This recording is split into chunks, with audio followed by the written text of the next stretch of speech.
رکھا جب میرے نبی نے دنیا میں قدم، پتھر بھی کلمہ پڑھ کر مسلمان ہو گئے۔ پیارے ناظرین، حضرت آمنہ رضی اللہ تعالی عنہا فرماتی ہیں کہ جب میرا بچہ میرے پیٹ میں تھا تو بڑی عجیب عجیب چیزیں دیکھتی تھی۔ اگر میں گھر سے باہر نکلتی تو بادل کا ایک سایہ میرے اوپر آ جاتا اور مجھے دھوپ نہ لگتی۔ اگر میں پانی بھرنے کے لیے زمزم کے کنویں کی طرف جاتی تو رستے میں جتنے پیڑ ہوتے ان کی ٹہنیاں میرے سامنے جھک جاتی جیسے مجھے سلام کر رہی ہوں۔ میں حیران تھی کہ آخر یہ سب میرے ساتھ کیوں ہو رہا ہے۔ جب زمزم کے کنویں کے پاس پہنچتی تو نیچے کا پانی اپنے آپ اوپر آ جاتا اور بالکل اوپر منڈیر تک آ جاتا۔ میں اپنے ہاتھوں ہی سے بالٹی پکڑ کر پانی بھر لیتی تھی۔ مکہ کی عورتیں مجھے زمزم کے کنویں کے پاس کھڑے رکھتی تھیں اور مجھے جانے نہیں دیتی تھیں۔ وہ کہتی تھیں کہ اے آمنہ، تم تھوڑی دیر اور کھڑی رہو ورنہ تمہارے جانے سے یہ پانی ابھی نیچے چلا جائے گا اور پھر ہمیں پانی بھرنے میں بہت تکلیف ہوگی۔ اسی طرح حضرت آمنہ رضی اللہ تعالی عنہا فرماتی ہیں کہ میں عورتوں سے سنا کرتی تھی کہ جب بچہ پیٹ میں ہوتا ہے تو ماں کو بہت زیادہ تکلیفیں جھیلنی پڑتی ہیں۔ کبھی ہاتھ پاؤں میں درد، کبھی سر میں درد، کبھی الٹی ہونا، کبھی بخار ہونا، کبھی چڑچڑا پن آ جانا۔ یہ ساری باتیں سن کر مجھے اپنے بارے میں بڑی حیرانی ہوتی تھی کہ مجھے تو ان 9 مہینوں میں کوئی ایسی تکلیف دیکھنے کو نہیں ملی، یہاں تک کہ جب تک میرا بچہ میرے پیٹ میں رہا تو میرے سر میں درد تک نہ ہوا۔ اسی طرح حضرت آمنہ رضی اللہ تعالی عنہا کو بڑے عجیب عجیب خواب بھی نظر آتے تھے۔ وہ فرماتی ہے کہ جب میں رات کو سوتی تو مجھے خواب نظر آتا کہ میرے جسم کے اندر سے ایک نور نکلا ہے اور اس نے ساری دنیا کو روشن کر دیا ہے۔ یہ سب دیکھ کر مجھے یقین ہو چکا تھا کہ میرے پیٹ میں جو بچہ ہے وہ واقعی عام انسان نہیں ہے۔ حضور صلی اللہ علیہ وآلہ وسلم کے دادا حضرت عبدالمطلب دن رات کعبے کے پاس جا کر کعبے کا غلاف پکڑ کر اللہ سے رو رو کر دعائیں کرتے کہ یا اللہ، میرا بیٹا عبداللہ تو اس دنیا میں نہیں رہا لیکن اس کے گھر ایک بچے کی پیدائش ہونے والی ہے۔ یا اللہ، اس بچے کی حفاظت فرمانا اور میرے عبداللہ کی نسل باقی رکھنا۔ حضور صلی اللہ علیہ وآلہ وسلم کے سارے چچا اسی انتظار میں رہتے تھے کہ ہمارے بھائی عبداللہ کے گھر بچہ کب پیدا ہوگا۔ یہودیوں کی کتاب توریت میں لکھا ہوا تھا کہ جب آخری نبی آئے گا تو اس کے پیدا ہونے سے 10 دن پہلے آسمان پر ایک لال رنگ کا ستارہ نکل کر چمکنے لگے گا۔ تو جب حضور صلی اللہ علیہ وآلہ وسلم کی پیدائش کے 10 دن بچے تو آسمان پر وہ ستارہ نکل آیا۔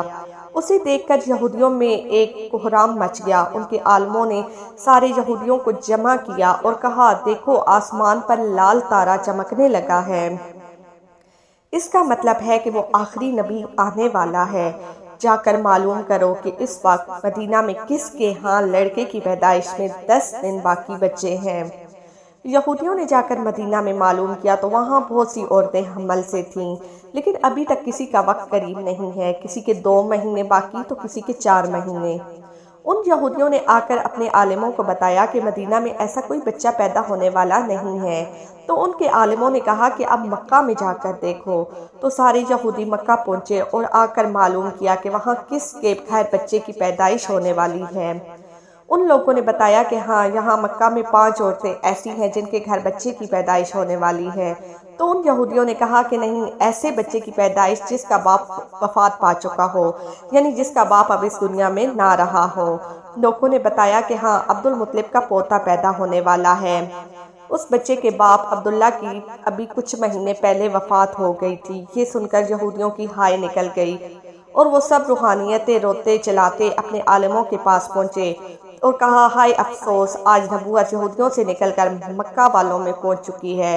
وہاں یوں ہی وقت گزرتا گیا اور آخر وہ دن آ گیا جس کا سبھی کو بے صبری سے انتظار تھا، جس کا انتظار آسمان، زمین، چرند پرند ہر مخلوق کر رہی تھی۔ آج اس بچے کی پیدائش ہوئی جس کی وجہ سے اس دنیا کو بنایا گیا۔ اگر وہ نہ ہوتا تو شاید کچھ بھی نہ ہوتا۔ آج اس بچے کی پیدائش ہوئی جس کے لیے چاند کے 2 ٹکڑے کر دیے گئے۔ آج اس بچے کی پیدائش ہوئی جس کی خاطر سورج کو اپنی جگہ پر روک دیا گیا اور اللہ نے حکم دیا کہ اے سورج، ابھی مت ڈوبنا، کیونکہ میرے حبیب حضرت محمد صلی اللہ علیہ وآلہ وسلم نے ابھی عصر کی نماز نہیں پڑھی ہے۔ آج اس بچے کی پیدائش ہوئی جس کے پاس ساری زندگی میں جبرائیل علیہ السلام 26,000 بار آئے۔ رات کا وقت ہو چکا تھا۔ حضرت آمنہ رضی اللہ تعالی عنہا کے پیٹ میں ہلکا سا درد اٹھا اور ان کو محسوس ہوا کہ شاید آج میرے بچے کی پیدائش ہونے والی ہے، تو انہوں نے حضرت عبدالمطلب کو اس بات کی خبر کر دی۔ حضرت عبدالمطلب نے اپنے محلے کی ایک دائی کو اپنے پاس بلایا اور کہا کہ آج رات تم آمنہ کے ساتھ ہی رہو، کیونکہ میرے بیٹے عبداللہ کے گھر آج بچہ پیدا ہونے والا ہے۔ رات گزرتی گئی، چاند بھی کہیں خاموش ہو کر بادلوں میں چھپ گیا، اور حضرت آمنہ رضی اللہ تعالی عنہا فرماتی ہیں کہ جس رات میرے گھر بچے کی پیدائش ہوئی تو اس دن میرے گھر میں غریبی کا یہ عالم تھا کہ ہمارے ہاں چراغ میں تیل جلانے کے لیے بھی پیسے نہیں تھے۔ اسی غریبی میں ہمارے آقا صلی اللہ علیہ وآلہ وسلم اس دنیا میں تشریف لائے۔ اس رات حضرت عبدالمطلب اور ان کے سارے لڑکے گھر کے باہر بیٹھے رہے کہ اگر میرے بھائی عبداللہ کی بیوی کے ساتھ کوئی بھی حادثہ ہو تو ہم فوراً اس کے علاج کا انتظام کریں۔ پوری رات کوئی بھی نہیں سویا۔ رات ڈھلتی جا رہی تھی، چاند بھی خاموش ہو کر ڈوب چکا تھا، ہر طرف اندھیرا ہی اندھیرا تھا، گھر کے اندر بھی اندھیرا، گھر کے باہر بھی اندھیرا۔ سحری کا وقت ہو چکا تھا کہ اچانک حضرت آمنہ کے پیٹ میں ہلکا سا درد اٹھا اور وہ سمجھ گئیں کہ بچے کی پیدائش ہونے والی ہے۔ انہوں نے دائی شفا کو آواز دے کر کہا کہ مجھے درد ہو رہا ہے۔ 1 گھنٹہ پیدائش کو گزرا اور پھر صبح ہونے سے کچھ وقت پہلے ہمارے آقا صلی اللہ علیہ وآلہ وسلم اس دنیا میں تشریف لائے۔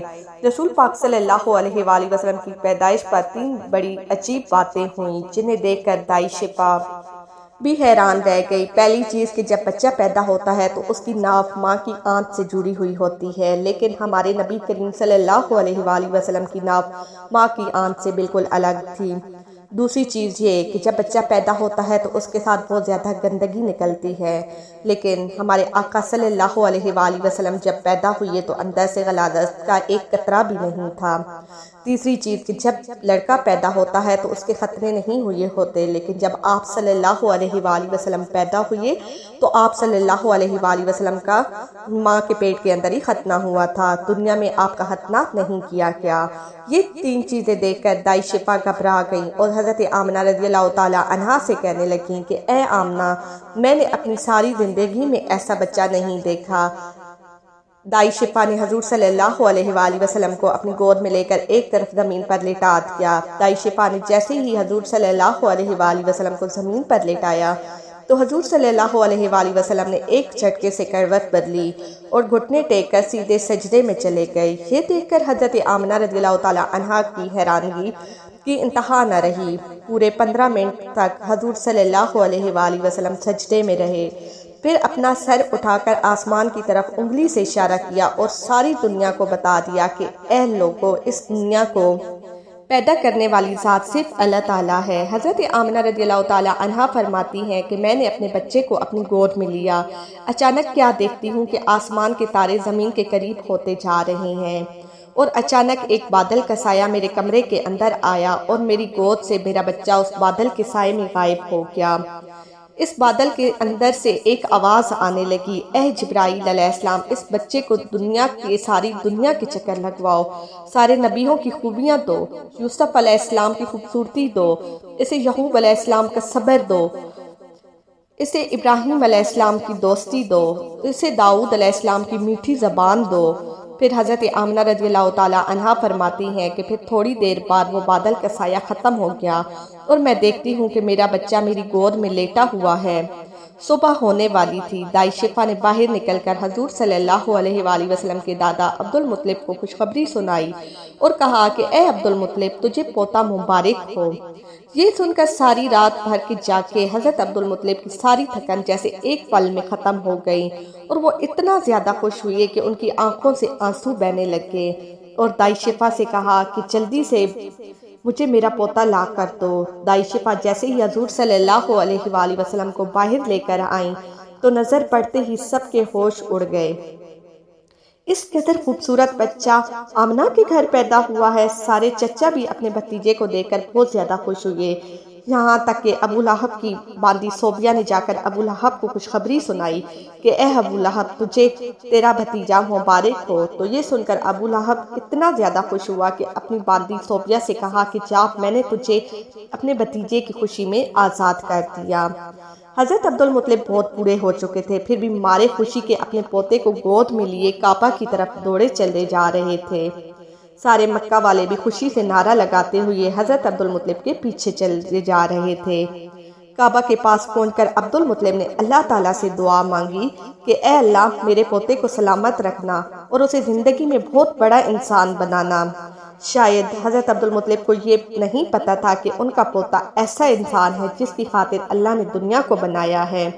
ان کا پوتا ایسا انسان ہے کہ اللہ نے معراج کے موقع پر زمین سے اٹھا کر 7ویں آسمان پر اپنے سامنے بٹھایا اور اس سے باتیں کی۔ ان کا پوتا وہ انسان ہے جسے مایوس دیکھ کر، اس کی آنکھوں میں آنسو دیکھ کر آسمانوں پر تہلکہ مچ جاتا تھا۔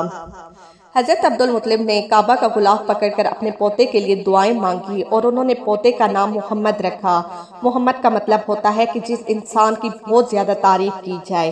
یہ سن کر مکہ والے کہنے لگے کہ اے عبدالمطلب، یہ کیسا عجیب سا نام تو نے اپنے پوتے کا رکھ لیا ہے، ہم نے تو آج تک ایسا نام نہیں سنا۔ تو حضرت عبدالمطلب نے جواب دیا کہ اے مکہ والو، تمہیں کیا پتا ہے کہ میرے اس بچے کی ایک دن ایسی شان ہوگی کہ لوگ اس کے پیچھے چلیں گے۔ ایک بار نبی کریم صلی اللہ علیہ وآلہ وسلم مدینہ میں اپنے صحابہ کرام کے ساتھ بیٹھے ہوئے تھے تو نبی کریم صلی اللہ علیہ وآلہ وسلم کے چچا عباس رضی اللہ عنہ نے فرمایا کہ اے اللہ کے رسول صلی اللہ علیہ وآلہ وسلم، مجھے بچپن ہی سے معلوم ہو گیا تھا کہ آپ صلی اللہ علیہ وآلہ وسلم بڑے ہو کر ایک بہت بڑے انسان بنو گے۔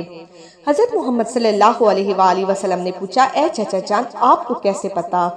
تو حضرت عباس رضی اللہ تعالیٰ عنہ نے فرمایا کہ اے اللہ کے رسول صلی اللہ علیہ وآلہ وسلم، جب آپ صلی اللہ علیہ وآلہ وسلم 2 مہینے کے تھے تو ایک رات میں نے آپ صلی اللہ علیہ وآلہ وسلم کو دیکھا کہ آپ صلی اللہ علیہ وآلہ وسلم چارپائی پر لیٹے ہوئے رو رہے تھے۔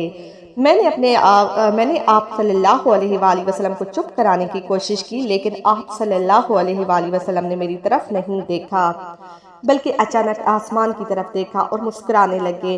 میں حیران رہ گیا تو تب میں نے آسمان کی طرف دیکھا تو میری نظر پھٹی کی پھٹی رہ گئی کہ چاند آپ صلی اللہ علیہ وآلہ وسلم کی انگلی کے اشارے پر ناچ رہا ہے۔ آپ صلی اللہ علیہ وآلہ وسلم جدھر انگلی لے کر جاتے چاند ادھر کو ہو جاتا۔ یہ منظر دیکھ کر میں سمجھ گیا کہ آپ صلی اللہ علیہ وآلہ وسلم کوئی عام انسان نہیں ہے۔ حضور صلی اللہ علیہ وآلہ وسلم نے فرمایا کہ ہاں میرے چچا جان، آپ صحیح فرما رہے ہیں کہ بچپن میں چاند مجھے کہانیاں سناتا تھا، میرے ساتھ کھیلتا تھا، مجھے رونے نہیں دیتا تھا۔ سبحان اللہ! ایسے تھے ہمارے نبی صلی اللہ علیہ وآلہ وسلم جن کے گھر اتنی غریبی تھی کہ ان کی ماں اپنے اس یتیم بچے کے لیے ایک کھلونا تک نہیں خرید سکتی تھی، تو اللہ تعالیٰ کے حکم سے چاند کو کھلونا بنا دیا گیا اور اللہ تعالیٰ نے چاند کو حکم دیا کہ میرے محبوب کے لیے کھلونا بن کر اسے کھلاؤ اور اسے رونے مت دینا۔ حضور پاک صلی اللہ علیہ وآلہ وسلم کی جس دن پیدائش ہوئی، دنیا میں جتنے بھی بت تھے اس دن سب زمین پر اونڈے منہ گر پڑے۔ ایران کے بادشاہ کے دربار میں 1000 سال سے ایک آگ جل رہی تھی۔ وہ لوگ آگ کی پوجا کرتے تھے۔ حضور صلی اللہ علیہ وآلہ وسلم کی جس وقت پیدائش ہوئی تو ایک دم وہ آگ بجھ گئی اور اس بادشاہ نے اپنے محل میں اپنی شکل کی 14 لائٹیں بنوا رکھی تھیں۔ حضور پاک صلی اللہ علیہ وآلہ وسلم کی پیدائش پر وہ ساری لائٹیں دھڑم سے زمین پر گر پڑیں۔ اگلے دن دوپہر کے وقت ایک یہودی آدمی نے اپنا کچھ سامان بیچنے کے لیے مکہ آیا ہوا تھا، تو اس نے آسمانوں پر دیکھا تو اسے وہ ساری نشانیاں نظر آنے لگیں جو آخری نبی کریم صلی اللہ علیہ وآلہ وسلم کے پیدا ہونے کی نشانیاں تھیں۔ اس نے مکہ والوں سے پوچھا کہ آج کسی کے ہاں کوئی بچہ پیدا ہونے والا ہے؟ ان لوگوں نے بتایا کہ ہاں فلاں فلاں عورت کے ہاں لڑکا ہوا ہے۔ تو یہودی نے کہا کہ نہیں، ایسا کوئی بچہ جس کا باپ نہ ہو۔ لوگوں نے بتایا کہ ہاں عبدالمطلب کا پوتا ہوا ہے۔ یہودیوں نے کہا کہ مجھے چل کر دکھاؤ کہ یہ بچہ میں بھی دیکھنا چاہتا ہوں۔ اور پھر وہ یہودی حضرت آمنہ رضی اللہ تعالیٰ عنہا کے گھر پہنچا اور حضور پاک صلی اللہ علیہ وآلہ وسلم کو اپنی گود میں لے لیا اور پھر پلٹ کر حضور پاک صلی اللہ علیہ وآلہ وسلم کی پیٹھ کو دیکھا تو اس کی چیخیں نکل گئیں، کیونکہ حضور پاک صلی اللہ علیہ وآلہ وسلم کی پیٹھ پر نبوت کی مہر لگی تھی۔ جب اس یہودی نے نبوت کی مہر دیکھی تو وہ روتا ہوا کہنے لگا کہ ہائے افسوس، آج یہودیوں کے ہاتھ سے نبوت نکل گئی، اب ان کی بربادی بہت قریب ہے۔ ایک آمنہ کا لال، ایک فاطمہ کا لال، نانا بھی بے مثال، نواسہ بھی بے مثال۔ سبحان اللہ! امید ہے کہ آج آپ کو میری یہ ویڈیو پسند آئے گی اور مزید ویڈیوز دیکھنے کے لیے میرے چینل کو سبسکرائب کریں۔